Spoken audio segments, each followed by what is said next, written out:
اللہ تعالیٰ الرحمن الرحیم کے نام کے ساتھ آج کے پروگرام کا آغاز کیا جا رہا ہے۔ اما بعد، احمدیہ پاک یوٹیوب چینل کی ٹیم کی طرف سے دنیا بھر میں پھیلے ہوئے احمدی احباب کو محبت برا سلام اور پرخلوص دعاؤں کا تحفہ قبول ہو۔ سامعین و ناظرین کرام، اس چینل کے پروگرامز بنیادی طور پر احمدی احباب بالخصوص نوجوان نسل کی تعلیم و تربیت کے لیے پیش کیے جا رہے ہیں۔ پروگرام کو آگے بڑھانے سے قبل درخواست ہے کہ اگر آپ کو یہ پروگرام پسند آئے تو برائے مہربانی اسے اپنے احمدی احباب سے شیئر کریں، لائک کریں اور ازراہ کرم اس چینل کو سبسکرائب کریں۔ شکریہ۔ نیز یہ کہ خاکسار بطور خاص یہ اطلاع دے رہا ہے کہ خاکسار اپنے کسی بھی پروگرام پر کسی قسم کے ناپسندیدہ کومنٹ یعنی ناپسندیدہ رائے کو جگہ نہ دے رہا ہوگا، کیونکہ خاکسار اپنے خاص مطمع نظر کے پیش نظر اپنے پروگرامز پیش کر رہا ہے، ادھر ادھر کی فضول بحثوں میں وقت ضائع نہیں کرنا چاہتا۔ شکریہ۔ سامعین و ناظرین کرام، ان دنوں مسئلہ فلسطین دنیا بھر کے حساس دل انسانوں کو انتہائی بے چین کر دینے والی تشویشناک حالت میں مبتلا کیے ہوئے ہے۔ اسرائیل اور فلسطین کی جنگ پھیل سکتی ہے، تیسری عالمگیر جنگ کی صورت اختیار کر سکتی ہے۔ مذہب یہ بتاتا ہے کہ اس طرح کی جنگیں انسانوں کے بد اعمال کے نتیجہ میں واقع ہوتی ہیں۔ جنگیں اللہ تعالیٰ کی ناراضگی کا نتیجہ ہوتی ہیں۔ اللہ تعالیٰ بعض گروپوں کو بعض دوسرے گروپوں کے ذریعہ یا ایک گروپ کو دوسرے گروپ کے ذریعہ سزا دے رہا ہوتا ہے۔ اس لیے ان حالات سے سبق سیکھنے کی ضرورت ہے۔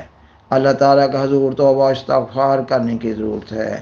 اللہ تعالیٰ کے حضور صدقہ و خیرات کرنے کی ضرورت ہے۔ اپنا جائزہ لینے کی ضرورت ہے۔ اللہ تعالیٰ کے حضور دعائیں کرنے کی ضرورت ہے۔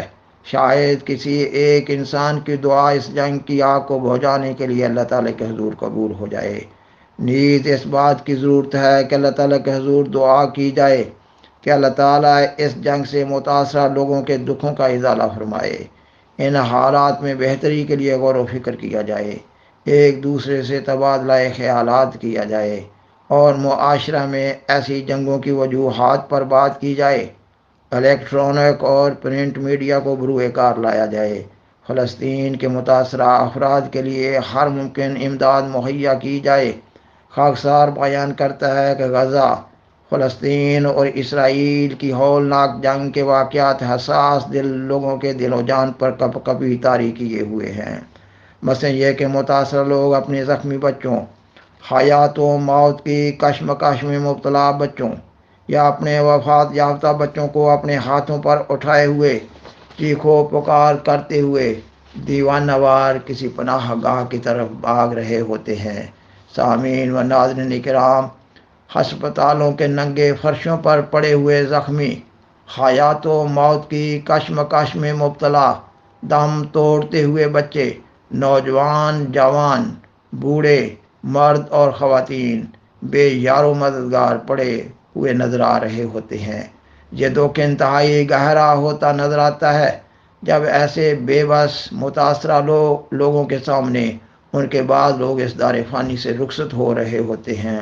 ہسپتالوں میں مریضوں اور زخمیوں اور متاثرہ افراد کے لیے مناسب گنجائش باقی نہ رہی ہے، مناسب ادویات نہ ہیں۔ ہسپتال کے کمروں کے ننگے فرشوں پر اور صحنوں میں پڑے ہوئے مریضوں اور زخمیوں کے بے حس کر دینے والی دواؤں کے بغیر آپریشن کیے جا رہے ہیں یا زخموں کو سیا جا رہا ہوتا ہے۔ وفات یافتہ لوگوں کو مناسب جگہ پر رکھنے کا انتظام نہ ہے، قبرستانوں میں مناسب جگہ موجود نہ ہے، ایک کثیر تعداد بلند و بالا عمارتوں کو ملبے کے ڈھیر میں تبدیل کر دیا گیا ہے، اکثر لوگوں کے پاس سر چھپانے کی جگہ نہ ہے، کھانے پینے کی اشیاء دستیاب نہ ہیں، مختلف قسم کی بیماریاں پھوٹ رہی ہیں۔ ایسی حالت میں بعض لوگ اپنے ہوش و حواس کھو رہے ہیں۔ مرد و خواتین ڈاکٹرز نے کبھی ایسے بھیانک حالات کا تصور بھی نہ کیا ہوگا۔ وہ ان دو ناک حالات پر واویلا کر رہے ہوتے ہیں، انتہائی دکھ میں چیخو پکار کر رہے ہوتے ہیں، سر پیٹ رہے ہوتے ہیں اور ماتم کر رہے ہوتے ہیں۔ فلسطین کا ہر گھر دکھوں بری داستان کا گھر بن گیا ہے۔ ان دکھوں کا پورے طور پر نقشہ نہیں کھینچا جا سکتا۔ مثلاً ایک شخص جس کے سبھی گھر والے جاں بحق ہو گئے تھے، اس کا سب سے ایک چھوٹا بیٹا انتہائی زخمی حالت میں بچا تھا۔ وہی چھوٹا بیٹا اس دکھی باپ کی آخری امید تھا۔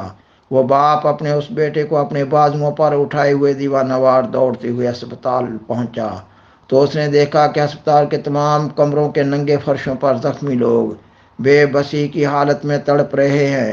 اس نے اپنے بیٹے کو بھی کسی ایک جگہ پر لٹا دیا۔ اس سے حوصلہ نہیں ہو رہا تھا کہ وہ کس طرح ڈاکٹر کو بلائے۔ ایک ڈاکٹر نے دیکھا تو اس کے پاس آیا، اس کے بیٹے کا معائنہ کیا اور کہا ہسپتال میں دوائی موجود نہ ہے۔ اس ڈاکٹر نے ایک چٹ پر ایک دوائی کا نام لکھا اور بازار سے دوائی لانے کا کہا۔ اس باپ نے پھر دیوانہ وار بازار کی طرف دوڑنا شروع کیا۔ وہ 2 میل تک دوڑتا رہا، بازار سے دوائی لی اور پھر ہسپتال کی طرف دیوانہ وار دوڑنے لگا۔ وہ شخص راستہ میں تھا کہ اس نے ایک بم دھماکہ کی آواز سنی۔ وہ سوچ رہا تھا کہ اس بم دھماکہ کے نتیجہ میں اور بھی شہریوں کو نقصان ہوا ہوگا۔ وہ انہی سوچوں میں گم ہسپتال کی طرف دوڑتا چلا گیا اور جب ہسپتال کے قریب پہنچا تو اس نے دیکھا کہ ہسپتال کی عمارت بالکل تباہ و برباد ہو چکی تھی اور تمام ڈاکٹرز اور مریض اور دوسرے لوگ ہسپتال کے ملبے میں دب چکے تھے۔ اور پھر وہ نیم پاگل ہونے کی حالت میں اپنے بیٹے کے جسد خاکی کو تلاش کرنے کے لیے ملبہ ہٹانے میں لگ گیا تھا۔ سامعین و ناظرین کرام، اسرائیل کے حالیہ تباہ کن حملوں کے نقصانات کا احاطہ کرنا تو درکنار، ان کا تصور بھی نہیں کیا جا سکتا۔ ان حالیہ حملوں میں سابق وزیر اعظم غزہ و فلسطین اسماعیل کے بیٹوں، بیٹیوں، پوتوں اور پوتیوں سمیت ایک گھر کے ہی 14 افراد شہید ہو چکے ہیں۔ خاکسار بیان کرتا ہے کہ فلسطین اور اسرائیل کی ہولناک جنگ جاری ہوئے 15 دن بیت چکے ہیں۔ آبادی کے لحاظ سے غزہ دنیا کا گنجان ترین علاقہ ہے۔ اس کو جیل سے تعبیر کیا جاتا ہے۔ اس آبادی کے لیے ذرائع آمد و رفت محدود اور مشکل ہے۔ اب یہ علاقہ اسرائیل کے سخت محاصرہ میں ہے۔ یہاں کے لوگ قیامت کے لمحات سے گزر رہے ہیں۔ لوگوں کے حالات کو پورے طور پر بیان نہیں کیا جا سکتا۔ اسرائیل اور اس کی پشت پناہی کرنے والی طاقتیں اس کو مسلم اور غیر مسلم کی جنگ ہی سمجھ رہی ہیں۔ اس لیے ان طاقتوں کے بڑے بڑے ارکان حکومت تعصب کا شکار ہیں۔ مغرب کے عوام الناس سراپے احتجاج ہیں کہ اس جنگ کو فوری طور پر بند کیا جائے، مگر مغربی الیکٹرانک اور پرنٹ میڈیا اس جنگ کی صحیح تصویر نہیں دکھا پا رہا۔ مسلم دنیا سائنس، ٹیکنالوجی اور وسائل کی کمی کا شکار ہے۔ مزید یہ کہ مسلمانوں میں اتفاق و اتحاد نہ ہے، مسلمانوں میں کوئی قیادت نہ ہے۔ کوئی نہیں جانتا کہ اس کو دوسری قوموں کی نسبت سے کون سا کام کرنا چاہیے یا نہ کرنا چاہیے، یہ کہ اس کے کسی فعل کا دنیا پر کیا اثر واقع ہوگا۔ جیسا کہ حماس سے اسرائیلی مظالم کے خلاف ابھی تازہ رد عمل ظاہر ہوا ہے، جس سے ناقابل تلافی نقصان ہو رہا ہے، الغرض مسلمانوں کی کوئی آواز نہ ہے۔ مگر اللہ تعالیٰ نے اس پرفتن دور میں دنیا کو بغیر کسی رہنمائی کے نہ چھوڑا ہے۔ اللہ تعالیٰ نے ان حالات میں بہتری لیے ضرورت زمانہ کے تحت اپنی قدرت اور حکمت کاملہ سے سیدنا حضرت محمد رسول اللہ خاتم الانبیاء صلی اللہ علیہ وسلم کے ادنا غلاموں میں سے سیدنا حضرت مرزا غلام محمد قادیانی کو امام مہدی اور امام آخر الزمان کے منصب جلیلہ پر فائز فرمایا ہے۔ مگر اللہ تعالیٰ کے مامورین کے بارے میں جاری سنت کے تحت آپ کی جماعت کو شدید مخالفت کا سامنا ہے۔ مگر حالات جیسے بھی ہوں، جماعت احمدیہ حضرت بانی سلسلہ علیہ احمدیہ کے دیے گئے پروگرام کے تحت اقوام عالم میں قرآن مجید کی تعلیمات کو پھیلانے میں سرگرم عمل ہے۔ قرآن مجید کی تعلیمات کو جاننے، ماننے، ان پر صدق دل سے عمل کرنے سے ہی دنیا میں امن قائم ہو سکتا ہے اور ہر انسان اپنی آخرت کو سنوار سکتا ہے۔ حضرت بانی سلسلہ علیہ احمدیہ نے اپنی جماعت کو بطور خاص یہ تعلیم بھی دی ہے کہ دنیا میں ہر اچھی تبدیلی اللہ تعالیٰ کے فضل سے واقع ہوتی ہے، اور دعا اللہ تعالیٰ کے حضور اللہ تعالیٰ کے فضل کو جذب کرنے کا ایک بہت بڑا ذریعہ ہے۔ حضرت امام جماعت احمدیہ فلسطین کے حالات میں بہتری کے لیے احباب جماعت احمدیہ کو دعاؤں کی مسلسل تحریک فرما رہے ہیں۔